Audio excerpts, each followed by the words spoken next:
Next देखने वाले Apollonius theorem. ठीक है, बहुत इम्पोर्टेंट है। अब ज़्यादातर देखोगे कॉम्पिटिटिव एग्ज़ाम में ये थ्योरम यूज़ होती है। जब भी ज्योमेट्री का क्वेश्चन होगा या एप्टीट्यूड का क्वेश्चन होगा, ये ज़रूर यूज़ होता है। तो आपको इसके विषय में पता होना चाहिए। तो देखिए, ये एक ट्रायंगल हम बना दे रहे हैं। ठीक है, तो एक ट्रायंगल ले लेते हैं और ये इसकी साइड के विषय में बात कर लेंगे। ठीक है, तो मान लो इसको मैं बोल दे रहा हूँ ए, कैपिटल बी, कैपिटल सी। ठीक है, 3 साइडें, 3 वर्टेक्स हो गए हमारे। अच्छा, और इसको हमने भीतर से क्या कर दिया,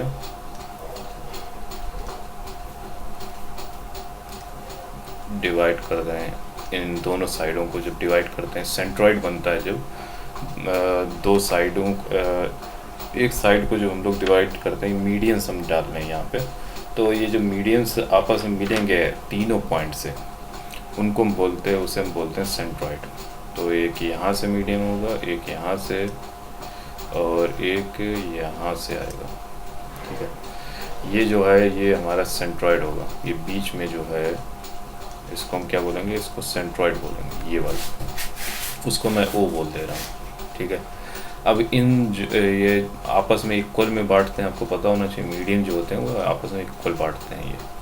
तो इनके जो जब पॉइंट हैं जहाँ पे मिल रहे हैं, इनको भी हम नाम दे रहे हैं। इसको हम बोल दे रहे हैं ई, इसको एफ, इसको जी बोल दिया। ठीक है, अब देखिए अपोलोनियस थ्योरम कहता क्या है। देखिए, दो साइडों का सम, मान लो ए बी और ए सी का हम स्क्वायर सम करेंगे, A B square plus A C square. इन दोनों साइडों का हमने क्या किया, स्क्वायर कर दिया। ठीक, अब आपको लेना है बीच वाला, जो उसके बीच से निकलेगा वो वाला लेंगे, equal to A G square. ठीक, ये कर दिया। अब आप जी बी ले लो या जी सी ले लो, कोई एक आप ले सकते हो, आप स्वतंत्र, किसी एक को आप चूज़ कर लो। लेट अस कंसीडर, यहाँ पे हम लोग ले लेते हैं कि बी सी ले लेते हैं। चलो ठीक है, तो बी और बी जी ले लेते हैं। तो बी जी हमने ले लिया, आप जी सी भी ले सकते हो। ठीक है, इन दोनों का स्क्वायर सम होगा और 2 टाइम्स कर दोगे तो ये इक्वल हो जाएगा।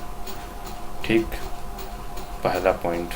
आप ये भी कर सकते हो, मतलब ए बी ए सी वाला भी कर सकते हो, या ए सी सी बी भी ले सकते हो। जैसे कि सेकेंड अगर हम देखें, ए सी स्क्वायर प्लस सी, ए सी स्क्वायर हमने ले लिया।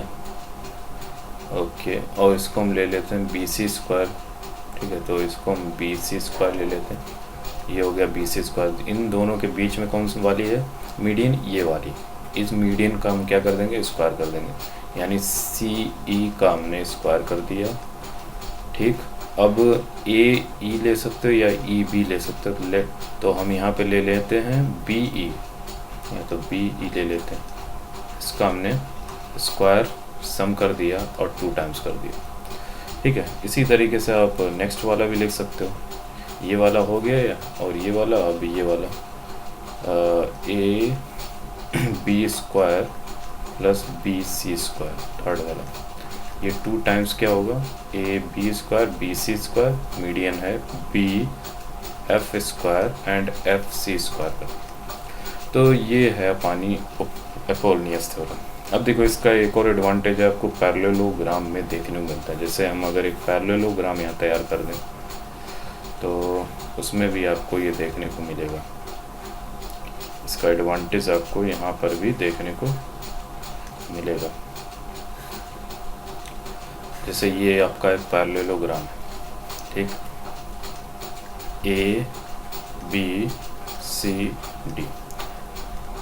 अब इसी अपोलोनियस का ये आप कह सकते हो एक एडवांस वर्जन मैं बता दे रहा हूँ। इसमें आप डायरेक्ट लिख पाओगे, इन सभी साइडों का आप सम कर दो।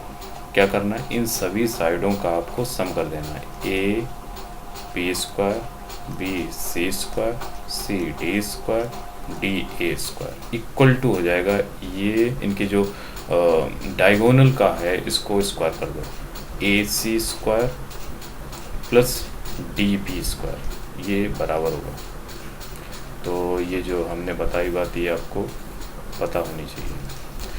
ठीक है, तो ये वाला एक इम्पॉर्टेंट फार्मूला आता ही अपोलोनियस से ही है। ठीक है, तो अपोलोनियस से ही आता है, लेकिन आपको ये याद रखना है।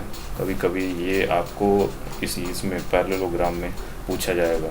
मान लो डायगोनल का कुछ अननोन कर दिया या किसी साइड का अननोन कर दिया, तो यहाँ पे आपको काम आएगा। ऐसे ही जैसे यहाँ पे ट्रायंगल में, ये तो बहुत ज़्यादा यूज़ होता है, ट्रायंगल में आपको बहुत काम आएगा। ठीक है, चलो नेक्स्ट पे चलते हैं।